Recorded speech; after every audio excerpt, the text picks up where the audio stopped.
Hello guys, Meena's કિચનમાં તમારું સ્વાગત છે। આજે આપણે મકાઈના વડા બનાવવાના છીએ। મેથી નાખીને વડા બનાવવાના છીએ, તો ચાલો આપણે બનાવીએ। મેથીના વડા બનાવવા માટે પહેલાં તો બાઉલમાં મકાઈનો લોટ લીધો છે। તેમાં હળદર, લાલ મરચું, સ્વાદ અનુસાર મીઠું, ધાણા જીરું, અજમો, મરચાંની પેસ્ટ, લસણની પેસ્ટ, કટ કરેલી મેથી નાખી લેવી। પછી લોટ બાંધવા માટે છાશમાં ગોળ ઓગાળીને લીધો હતો, તેનાથી લોટ બાંધી લેવો। લોટ એવો બાંધવો કે હાથની મદદથી વડા બની શકે। આપણો લોટ બંધાઈ ગયો છે। પછી આ રીતે લુઆ વાળીને હથેળીની મદદથી વડાને બનાવી લેવા।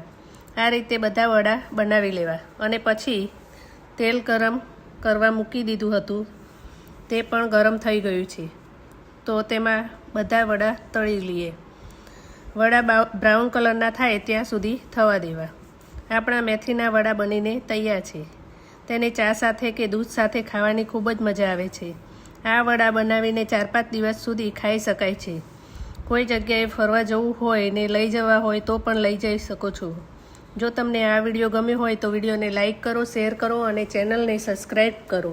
મળીશું એક નવી રેસીપી સાથે। ત્યાં સુધી બાય બાય, થેન્ક યુ।